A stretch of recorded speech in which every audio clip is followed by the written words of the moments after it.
Estivemos, né, em vários países, até morando.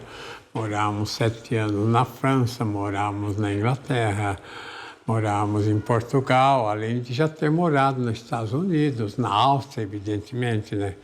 Agora, nos Estados Unidos, eu escrevi um livro, veja o nome, sobre a decadência do povo americano e dos Estados Unidos. Em 84 eu escrevi esse livro. E como os senhores sabem, né, a decadência não é só uma questão econômica.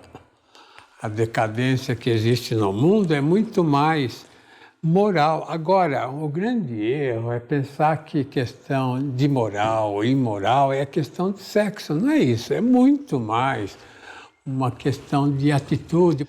Então, eu queria mostrar um cartaz aí dos sinais de neurose. Veja aí o que fala. O que é o indivíduo que fica neurótico, doente, né?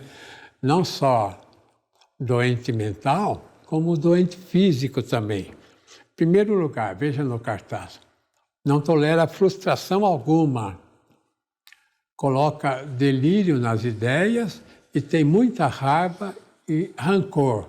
Então veja primeiro lá, não tolera frustração. O que significa isso, né? Que o indivíduo não pode receber um não.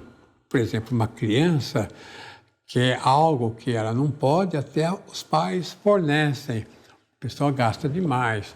Ou então, há uma recusa exagerada para os bens, para a criança. Então, tudo isso é uma conduta neurótica. E mais tarde, a pessoa, então, vai querer tudo na sociedade e não vai ter, é claro. Então, não vai tolerar nenhuma frustração. Então, o que é um indivíduo são? É um indivíduo que aguenta a frustração na vida. Ele não tem algo, então, ele aceita não ter. E, pelo contrário, o indivíduo são é aquele que até renuncia a muitos prazeres, renuncia a muitos bens, renuncia a certas atitudes que lhe seriam agradáveis, ele renuncia para fortificar a vontade boa. Em segundo lugar, eu pus, né? Coloca delírio nas ideias.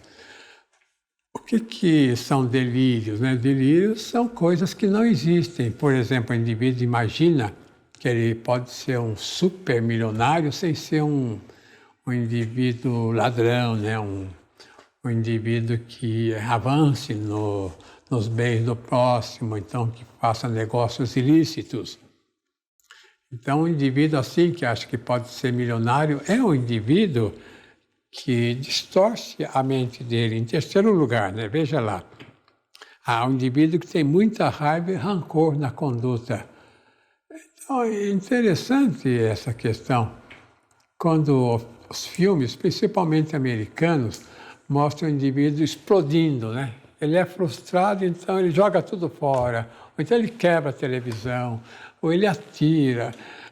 Uma atitude estourada que, aliás, essa atitude existe muito no mundo anglo-saxônico, pensando que o indivíduo manifesta a raiva, ele se alivia. Não é assim. Quanto mais raiva o indivíduo manifesta, quanto mais fúria, quanto mais elemento negativo ele manifesta, mais negativo ele fica.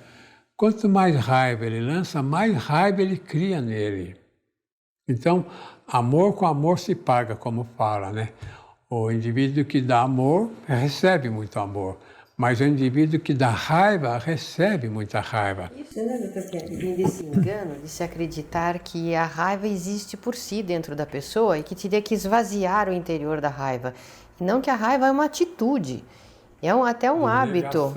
Ao afeto. Isso, e se a pessoa se habitua e se desenvolve no sentido dessa atitude, ela vai ficando cada vez mais raivosa. E a raiva que a pessoa manifesta contra, ela atinge o próprio organismo. Veja, em quarto lugar, o que eu escrevi lá. O indivíduo que não concatena bem as ideias. O indivíduo que não tem um pensamento organizado, né? Coloca um elemento depois do outro, que é muito disperso, assim, vive num mundo muito assim, fora da realidade. É um indivíduo que acaba prejudicando não só a mente, né, mas o corpo dele também. Ou então, em quinto lugar, veja, o gosto excessivo pelo elemento mundano. O indivíduo que quer tirar o bem-estar de barzinhos, né? Ou então de cinemas, que vai demais. É claro que uma vez ou outra, é claro que isso é normal. Mas o indivíduo que procura, através da sociedade, tirar todos os bens, mas em prazeres, assim, inclusive passando noitadas fora. Ou então, veja em seguida um outro elemento, olha lá, o apego demasiado ao dinheiro, né? O indivíduo, a gente pode falar sovina, o indivíduo avarento, que coloca no dinheiro a razão da vida, é o indivíduo que, evidentemente, é fora da realidade, porque algo exterior, como dinheiro, como poder, como algo sensorial, jamais vai no interior da satisfação.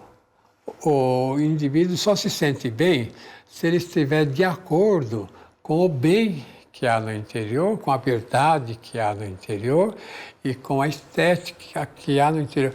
Agora veja outro elemento que atrapalha a vida do ser humano, principalmente atualmente, né? A mania de fazer compra. A gente fala de consumismo, né? A sociedade tenta levar o indivíduo para o consumismo para sustentar esse capitalismo selvagem. Porque, é claro, o indivíduo, ele nasce, ele quer explorar os outros. Então, ele nasce com tendências capitalistas, vamos dizer. Isso é da patologia dele. E depois, em oitavo lugar, veja lá, voracidade com comida e bebida e excesso de intriga e calúnia que a pessoa faça. Então, Dr. Kevin, se nós formos analisar cada item desse que o senhor mencionou, cada item desse ocasiona, acarreta a destruição do mundo. Tudo isso leva o ser humano a destruir a si mesmo e o planeta.